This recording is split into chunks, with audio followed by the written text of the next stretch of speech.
Car ரேஸுக்கு 250 கோடி 300 கோடி செலவு பண்ணி நடத்த முடியுது. ஆனா இந்த மாதிரியான நல்ல திட்டங்களை அவங்க சுத்தமா ஏறெடுத்து கூட பாக்குறது இல்ல, செய்யறது இல்லை. இங்க நீர்நிலைகளை நிரப்பி இருந்தால் இந்த பிரச்சனை வந்திருக்காது. ஒரு பக்கம் மழையினால அது பத்தாததுக்கு இன்னொன்னு செய்யறாங்க. என்ன செய்யறாங்க? சாத்தனூர் டேம 7 TMC தண்ணீர் அளவு கொண்டது. ஒவ்வொரு டேமுக்கும் PWDல இருந்து, அதாவது பொதுப்பணித்துறையில இருந்து ஒவ்வொரு உதவி பொறியாளர் அங்க டியூட்டியில இருப்பாங்க. அதுக்குன்னு தனியா இருப்பாங்க. அந்த நீர் எவ்வளவு ஏறி இருக்கு என்னன்னு பார்த்து சொல்றது மட்டும்தான் அவங்களோட வேலை. அந்த வேலையை அவங்க சரியா அரசாங்கத்துக்கு சொல்லிக்கிட்டே இருப்பாங்க. இப்ப இந்த மாவட்டத்துல இவ்வளவு மழை பெஞ்சிருக்கு. முதல்ல இந்த மாவட்டத்தை கவனிக்கணும். காரணம் என்னன்னா, புயல் எங்க கிடக்கும்னு சொன்னாங்க? பாண்டிச்சேரிக்கும் மகாபலிபுரத்துக்கும் இடையில கரையை கிடக்கும்னு சொன்னாங்க. அப்ப நீங்க என்ன பண்ணணும்? எந்த இடத்துல இருந்து பிரச்சனை வந்தா எந்தெந்த மாவட்டம் பாதிக்குங்கிறது முதல்ல அரசாங்கம் நடத்துறவங்களுக்கு தெரியணும். அது இந்த அரசாங்கத்துக்கு தெரியல. அப்ப என்ன பண்றாங்க இவங்க? அந்த அதிகாரி நிச்சயம் சொல்லியிருப்பாரு, நிரம்பிட்டு போகுதுன்னு சொல்லியிருப்பாரு. உங்களுக்கு தான் வானிலை அறிக்கை 25ஆம் தேதியே சொல்லிட்டாங்களே, மழை பெருமழை இருக்கும், பெரும் புயல் இருக்கு, இந்த இடத்துல கரையை கிடக்க போகுது அப்படின்லாம் சொல்லிட்டு இருக்காங்க. தொடர்ந்து 6 நாளா சொல்லிட்டு இருக்குது. ஆனா இந்த அரசாங்கம் தூங்கிட்டு இருக்கு. ஏன்னா அங்க தண்ணி நிரம்ப என்ன பண்ணிருக்கணும்? கொஞ்சம் கொஞ்சமா 2 TMC 3 TMC 5 TMCன்னு தண்ணியை மெதுவா திறந்து விட்டுருக்கணும். திறந்து விட்டுருந்தா இப்ப ஊத்தங்கரைக்கு பக்கத்துல 24 கிலோமீட்டர்ல ஒரு பாலம் இப்ப திறந்தாங்கல்ல, 16 கோடி செலவுல, அது தரமட்டமா விழுந்திருக்காது.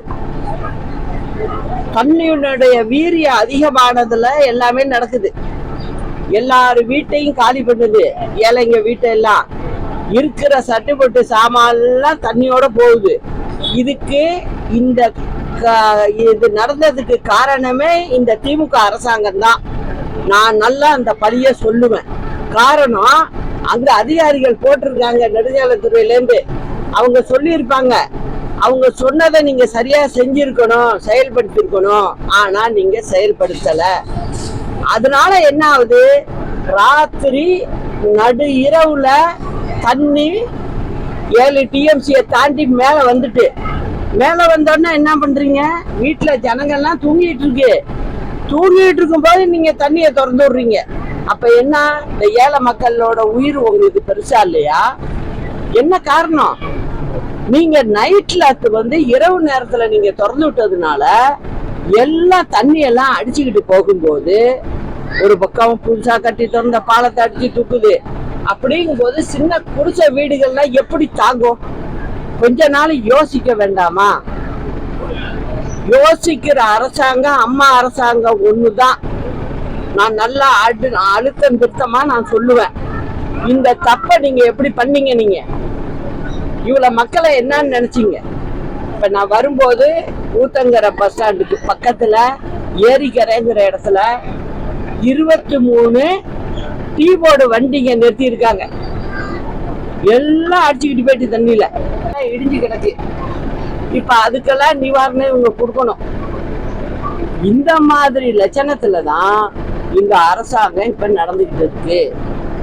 இப்ப தண்ணியை இவங்க 25ஆம் தேதியில இருந்து கொஞ்சம் கொஞ்சம் திறந்து விட்டு இருந்தா சாத்தனூர் டேம்ல இந்த பிரச்சனை வந்திருக்காது. கடைசி நிமிஷத்துல இந்த தண்ணியை திறந்துருக்கீங்க. இப்ப நீங்க திறந்தது எவ்வளவு திறந்துருக்கீங்க? 1,80,000 கன அடி திறந்துருக்காங்க. அப்ப அது எப்படி தாங்கும்?